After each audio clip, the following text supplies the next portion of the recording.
읽으면 남습니다. 내비책방. 안녕하세요. 내비책방입니다. 오늘 소개해드릴 책은 배철원 교수님의 승화입니다. 4부작의 드디어 마지막 장입니다. 1부부터 쭉 소개를 해드렸는데 아쉽네요. 이렇게 끝내는 게 아쉽긴 하지만 여러분들께서 직접 읽어보셨으면 하는 바람이고 이미 읽고 계시리라고 믿고 있습니다. 오늘 마지막 승화 열심히 한번 읽어보도록 하겠습니다. 승화. 더 높은 차원의 삶을 위하여. 배철현 지음. 21세기 북스. 산다는 것은 매일 아침 자기 자신으로 변모하는 과정이다. 당신은 흠모할 수 있는 자신으로 살고 있습니까? 고전 문헌학자 배철현의 하루 10분. 오래된 나를 버리는 시간. 좀 떨리는 것 같네요, 오늘. 마지막 장이라서 좀 떨리는 것 같습니다. 발음 실수가 불안불안하네요. 자, 목차부터 한번 소개해드려 보도록 하겠습니다. 처음으로, 그리고 프롤로그. 하루 10분, 나를 변화시키는 짧고 깊은 생각. 이 책이 단어 하나에 대한 그 내용을 담은 단편으로 이루어진 책이기 때문에 딱 하루 10분 정도 한 편씩 시간을 들여서 깊게 한번 읽어보시면 어떨까 하고 추천을 드려봅니다. 아마 그런 마음으로 이 책을 만드시지 않았을까 합니다. 1부. 응시. 내가 보는 나는 누구인가? 유언. 오늘이 인생의 마지막이라면.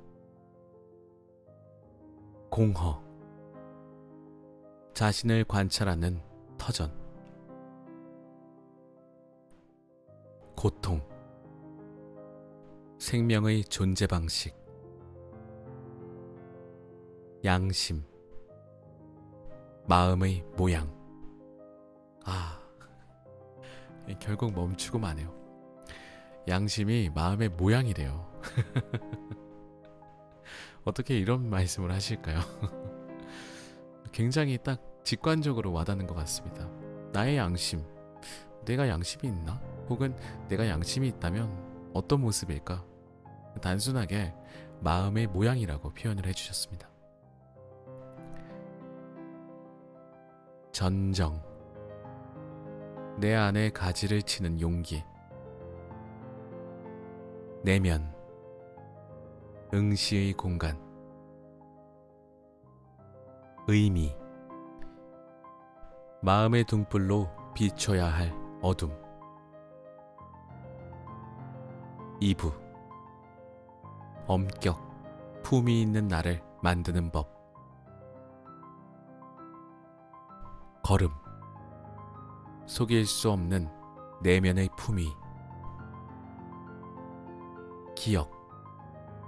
진리를 가장한 기만. 도야. 나만의 임무. 일념. 고유한 인물을 찾는 마음 훈련. 취미. 나를 정의하는 것들. 검역. 자신에게 엄격한 삶. 신중. 허상으로부터의 탈출. 3부. 명료. 말과 행동이 일치하는 순간. 간절. 더 나은 나를 위한 염원. 생성. 어제와 구별된 노력. 희생. 거룩한 나를 찾는 연습. 내재, 은밀한 통찰. 안내, 인생이라는 베이스 캠프. 자기 문화, 개화를 기다리는 인내. 구별, 일상의 습관을 떼어놓는 훈련. 사부, 승화, 위대한 변화의 시작. 각성, 무엇으로부터 깨어날 것인가. 모험, 일상이라는 경계의 확장. 변모, 존재의 의미. 지고, 나를 재판할 나만의 법정. 변화, 나에게 보내는 정중한 초대. 미지, 인식되지 않은 땅. 광휘, 끝을 알 수 없는 빛. 에필로그, 인간은 스스로 생각하는 만큼의 존재다. 스스로 생각하는 만큼의 존재. 결국에는 내가 어떤 생각을 하느냐에 따라서 내가 어떤 사람이 될 수 있고 어떤 사람으로 남을 것인가 스스로 정하는 게 아닌가 싶네요. 결국 스스로 정하는 거죠. 예, 모든 삶은 스스로 정하시는 겁니다. 저도 마찬가지고. 자, 이렇게 목차 소개 완료했습니다. 점점 더 이 책을 보내기가 싫어서 마음이 좀 슬프네요. 자, 이제 본문으로 들어가 보도록 하겠습니다.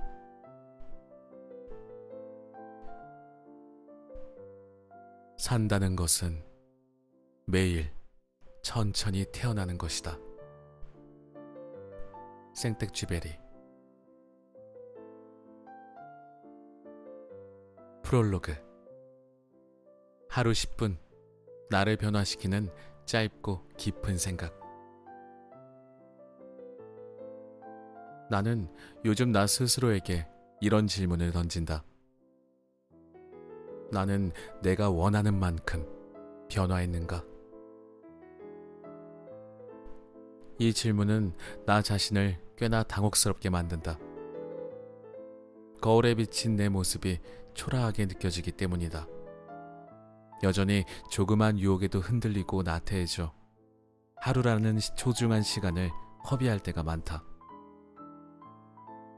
과연 인간은 나비처럼 이전의 습관을 버리고 완전히 다른 모습으로 변모할 수 있을까?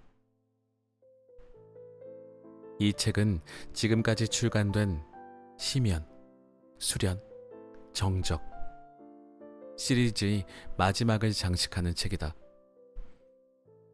이 4권의 책은 위대한 개인이 되기 위한 4단계 과정이기도 하다. 나는 인간이 시면, 수련, 정적을 거쳐 승화의 단계에 이르면 새가 알에서 지낸 시절을 기억하지 못하듯 나비가 애벌레의 습관을 유기하듯 이전의 상태에서 탈출해 전혀 새로운 존재가 되어 영원히 머물 수 있을 거라고 착각했다. 종교에서는 이 단계를 깨달음 혹은 깨우침이라고 말한다. 깨달음이란 과거의 색안경으로 구축해놓은 세계관을 과감히 부수는 용기다. 이전까지 쓰던 색안경을 벗어버리고 새로운 색안경을 쓰는 일이다. 그러나 그 새로운 색안경도 시간이 지나면 유기의 대상이 된다는 것을 알았다. 우리의 일상은 변함없이 그대로이기 때문이다. 우리는 더 나은 자신을 추구하며 정상을 향해 큰 바위를 밀어 올린다. 바위를 밀어 산을 오르고 올라 드디어 자신이 원하던 정상에 도달했다고 마음 놓는 순간, 카미유의 시시포스 신화처럼 한순간에 다시 산 아래로 추락하는 바위를 목격하게 된다. 결국 시시포스는 다시 하산해 초인적으로 바위를 밀어 올릴 수밖에 없다. 승화는 아무런 유혹도 시련도 없는 완성된 상태가 아니다. 이전에는 보이지 않던 더 높은 차원의 정상이 있다는 것을 발견한 후 얻게 되는 겸허한 마음이다. 마치 동네 야산의 정상에 오른 사람이 그 산보다 높은 산의 존재가 있다는 것을 알고 나서 다시 도전을 준비하는 것과 같다. 그리고 그 산을 정복한 뒤에도 그보다 더 높은 산이 있다는 사실을 깨닫고 겸손한 마음을 지니게 되는 것과 같다. 소크라테스는 자신이 알면 알수록 아무것도 아는 게 없다는 것을 깨달았다고 고백한다. 아인슈타인은 연구를 하면 할수록 알 수 없는 신비로 가득 차 있는 우주 앞에서 우리가 할 수 있는 건 그저 경외뿐이라고 말한다. 승화는 과학에서 말하는 화학 변화처럼 고체 상태에서 액체 상태를 거치지 않고 기체로 변하는 한순간의 도약이 아니다. 승화는 어제와 달라질 오늘의 자기 자신에 대한 신뢰이자 지속적으로 자신을 혁신하려는 용기 있는 도전이다. 일상에서 부딪히는 벽은 방해물이 아니라 내가 극복해야 할 유일한 길이다. 하지만 그 결과는 미미할 수 있다는 사실을 기억해야 한다. 그럼에도 오늘 하루를 인생의 마지막 날처럼 정성스럽게 살려는 마음가짐과 그런 마음가짐에서 나오는 언행이 바로 승화다. 인간은 스스로에게 별이다. 자기 자신을 혁신하려 하지 않고 특정 사상이나 교리에 순응하는 사람은 다른 사람이 발견한 별을 자신의 별로 착각하며 사는 것과 같다. 위대한 사상은 이것이 진리다라고 말하지 않는다. 스스로에게 유일하고 감동적인 나만의 길을 찾으라고 촉구하는 훈련 교본일 뿐이다. 그 길은 자기 극복에 있다. 내가 발견해야 할 별은 도달할 수 없는 저 먼 하늘에 있지 않다. 그 별은 스스로 두 발을 묶어 좌정하고 눈을 감으면 비로소 보이는 원석이기 때문이다. 그 원석은 지금 당신의 마음속 깊은 곳에 숨어 발견되기만을 기다리고 있다. 2020년 8월 배철현.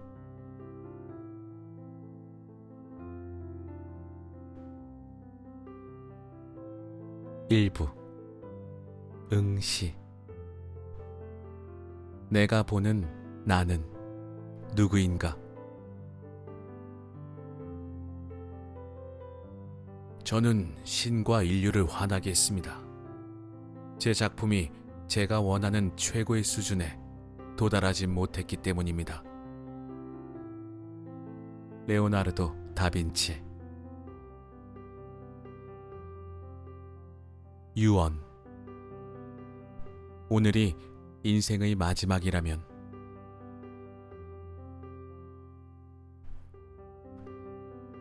내일이 인생의 마지막 날이라면 당신은 어떤 유언을 남기고 싶은가?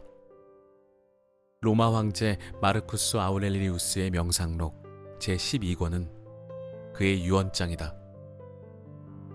그는 자신의 삶을 마감하면서 제1에서 11권의 내용 중 중요한 삶의 철학을 제12권에 다시 한번 실었다. 제12권은 나머지 책들과 달리 주위 환경에 대한 관찰이 아니라 마음의 평안을 유지하기 위한 삶의 회고다. 학자들은 아우구스투스가 황제가 된 기원전 27년부터 아우렐리우스의 사망 연대인 180년까지를 팍스 로마나라고 부른다. 로마 황제들은 이 200년 동안 유럽 전체를 안정적으로 통치했다. 무수한 내전과 침략 전쟁이 있었지만 로마는 황제를 중심으로 일관되고 지속적인 제국의 위상을 유지했다. 아우렐리우스는 적의 침공을 막기 위해 인생의 마지막을 동유럽의 전쟁터에서 보냈다. 그는 인류의 최선이었던 로마 제국의 마지막 불꽃이었다. 아우렐리우스에게 있어서 정신의 개념은 남다르다. 그는 자신의 주인이 몸이나 숨이 아니라 정신이라고 말했다. 특히 그는 헤게모니콘이라는 그리스 용어로 정신을 정의한다. 정신이란 나를 인도하고 점검하는 지도자다. 그는 자신을 바라보는 제3의 존재인 정신을 삶의 주인으로 삼아 일생을 수련했다. 그는 인생의 구원에 대해 이렇게 설명한다. 인생의 구원은 개별 사물의 전체적인 실체와 그 소재와 그 원인을 꿰뚫어 본 뒤 온 마음을 바쳐 옳은 것을 행하고 진실을 말하는 데에 달려있다. 선행에 선행을 이어 그 사이에 조그만 틈도 주지 않는 것이 인생의 즐거움이다. 명상록. 조그만 틈도 허락하지 않는 삶. 헤게모니콘으로 자신의 삶을 검증하는 수고가 자연스러운 그의 습관이자 개성이 됐다. 당시 로마인들은 모든 길은 로마로 통한다라고 우쭐대면서 자신들의 마을, 가족, 그리고 로마와의 관계 속에서 스스로를 정의했다. 사실 이런 관계들은 자신의 선택이 아니다. 자신의 의지와는 상관없이 우연히 그리고 운명적으로 결정되는 것들이다. 자신을 객관적으로 볼 수 없는 사람들은 이 우연한 거미줄에 매달려 그것이 우주인 줄 알고 살 것이다.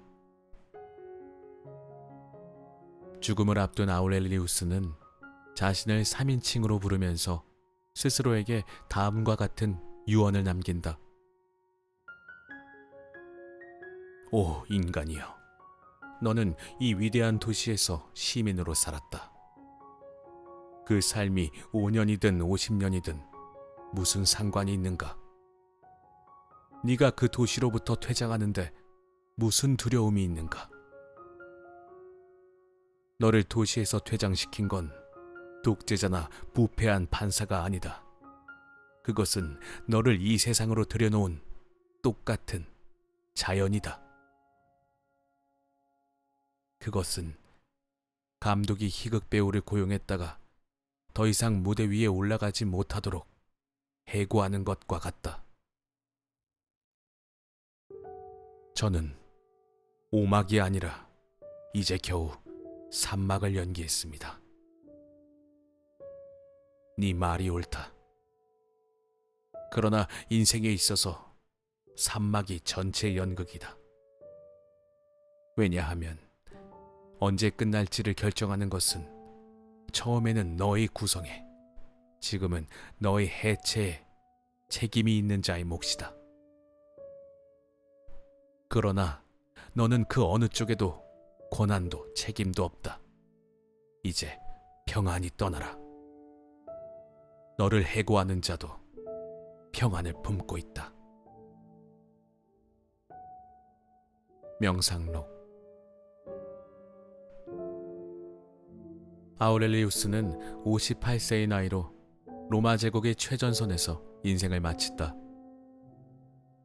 그는 일주일 정도 앓다가 세상을 떠났다. 인생은 5막인 줄 알았건만 3막으로 종료되는 허무한 연극일 수도 있다. 아우렐리우스는 우리가 세상에 올 때도 내 의도가 아니라 연출자의 의도대로 온 것처럼 우리가 세상을 떠날 때도 그 연출자의 의도대로 무대에서 내려와야 한다고 말한다. 오늘을 인생의 마지막 날처럼 산다면 무슨 말을 하고 무슨 행동을 해야 할까?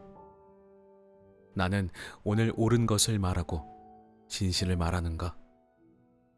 나는 옳은 것을 가려내고 진실한 말을 생각해낼 수 있는가?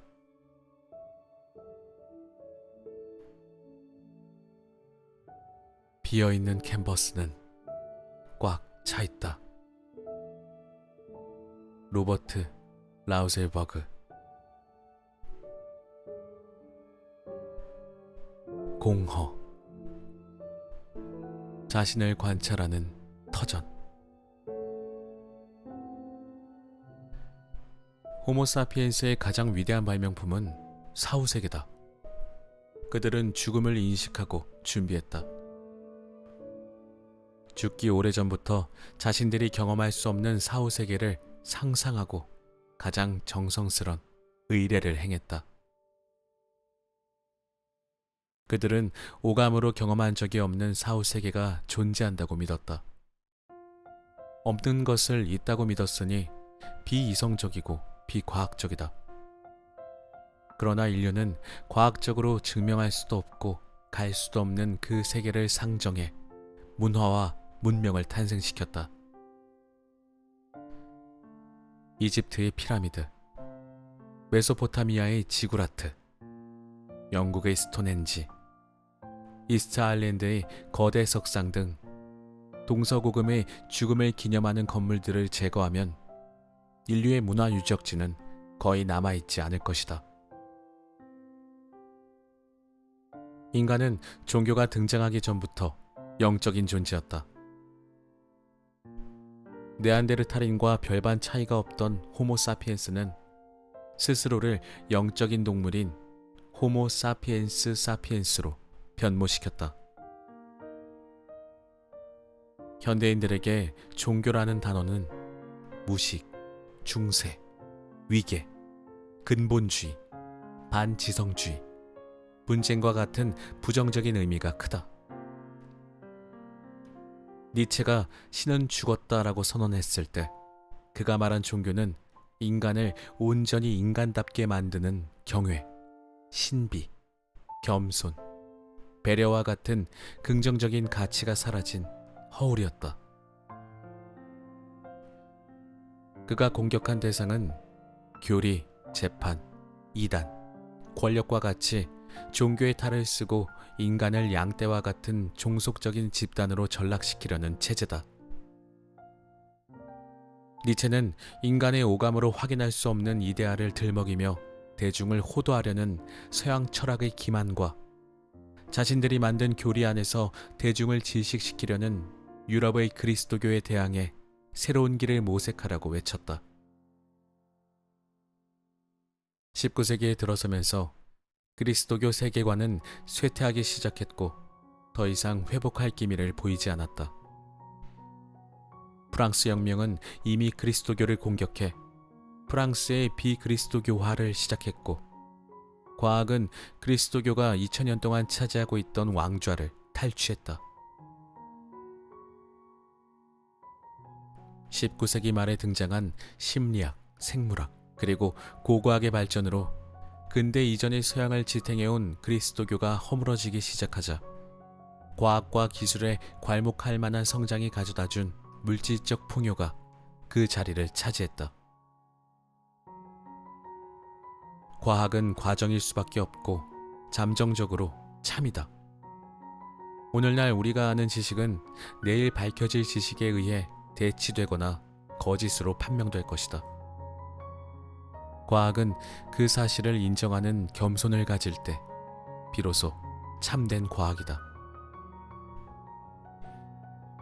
오늘날 우주와 자연에 대한 그 거대한 미지의 간극을 메우거나 설명하기 위해서는 과거의 신이 필요 없을지도 모른다.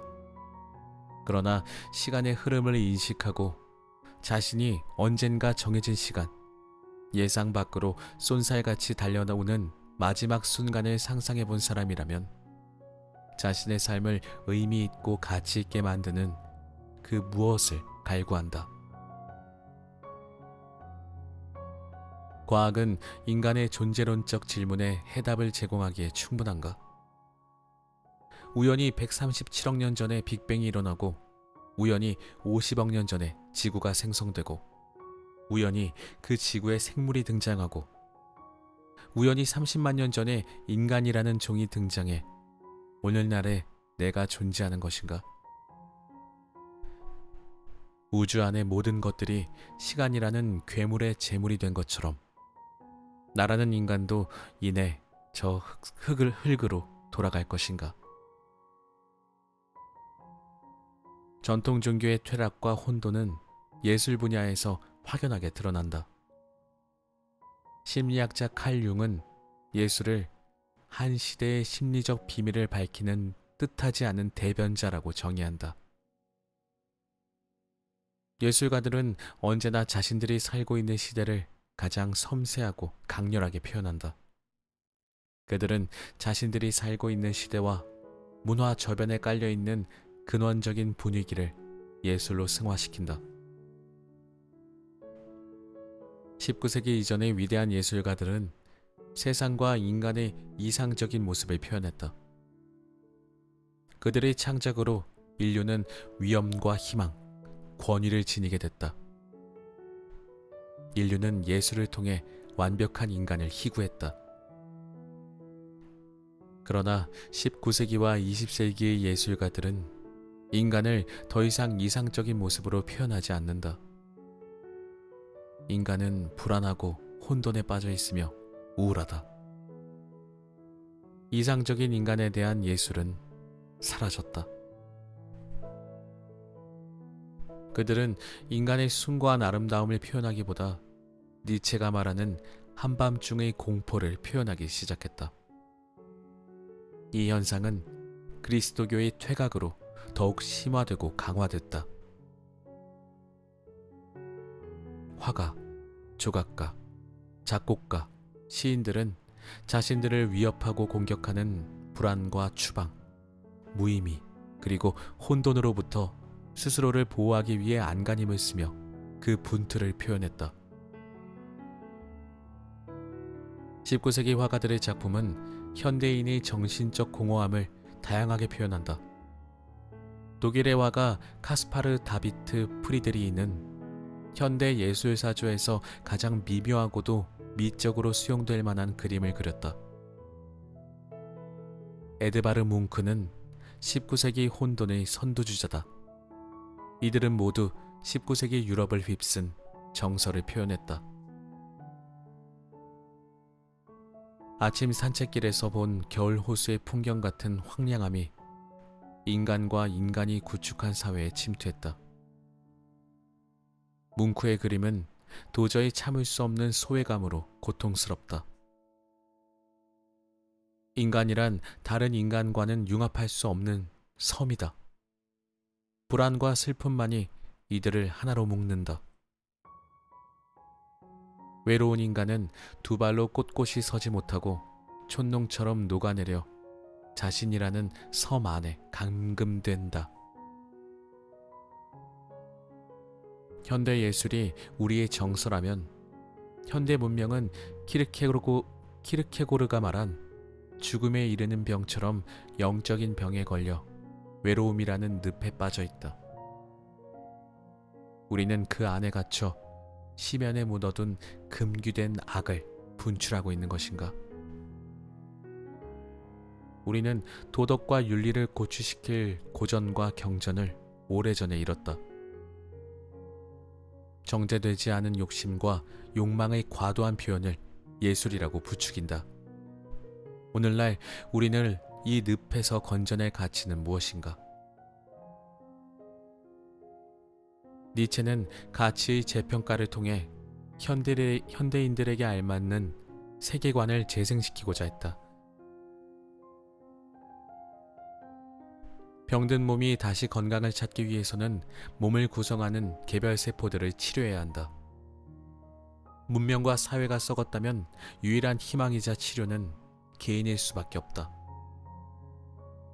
개별 치료가 공동체 전체 치료의 시작이기 때문이다. 변화는 지극히 사적이며 개인적이다. 개인만이 국가를 변혁시키는 유일한 통로이며 힘이다. 모든 것은 사소한 것으로부터 시작한다. 우리는 지금 새로운 신을 찾고 있다. 칼 융의 말처럼 오래된 신을 대체할 새로운 신을 찾기 위한 경계에 서 있다. 새로운 신이란 인간과 사회를 이해하는 근본적인 원칙과 상징이다. 새로운 신이란 저 높은 하늘에서 내가 잘못하고 있는지를 노려보는 존재가 아니라 더 나은 자신을 상상하고 그것을 자신의 일상에서 실천하는 자기, 자신이다. 기술과 과학을 신격화해 우리 스스로 인간됨을 상실하지 않기 위해 우리는 무엇을 해야 하는가? 모든 개인이 나아가 자신의 노래를 불러야 한다. 내가 부를 나만의 희망의 노래는 무엇인가?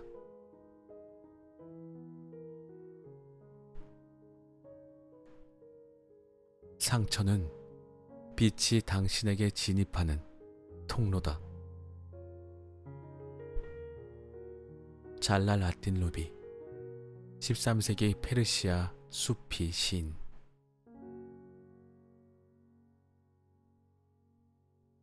네, 오늘의 책 승화. 배철원 교수님의 4부작 마지막 작품입니다. 승화. 이렇게 시면, 그리고 수련, 정적, 승화까지 4권을 모두 소개해드려봤습니다. 마지막 지금 제가 읽었던 부분에서는 뭔가 질문도 많이 던지시는 것 같습니다. 저는 오히려 승화라고 해서 마지막은 완성이겠지 하고 생각을 했었는데 그것이 아니라 마지막에 다다랐더니 시시푸스처럼 끝이 아니었다. 네, 오히려 더 높은 산과 더 많은 질문들, 더 많은 생각들이 필요하지 않나 라는 것이 좀 느껴졌습니다. 완성이 쉬운 게 아니잖아요. 이 전 책에서 완성에 관해서, 완벽에 관해서 그런 말씀들을 좀 해주셨었죠. 저는 그 부분을 읽고 굉장히 좀 많은 생각이 들었었는데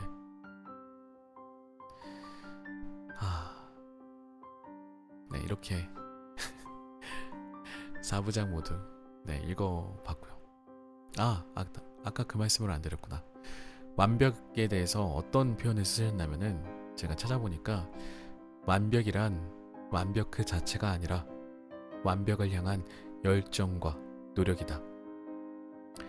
결국에는 계속해서 향해서 끊임없이 가야 되는 게 완벽이 아닌가 싶습니다. 그러니까 완벽이 마침표가 아니라 결국에는 진행형이라고 말씀하시는 게 아닌가 라는 생각을 해봅니다. 자, 배철원 교수님의 위대한 개인을 위한 4부작 시리즈 모두 읽어봤습니다. 소개해드려봤습니다. 다음 시간에는 또 다른 책으로 여러분들께 인사를 드릴게요. 들어주신 여러분들 다들 감사드리고 건강하시고 행복하시길 바라면서 이만 인사드리겠습니다. 감사합니다.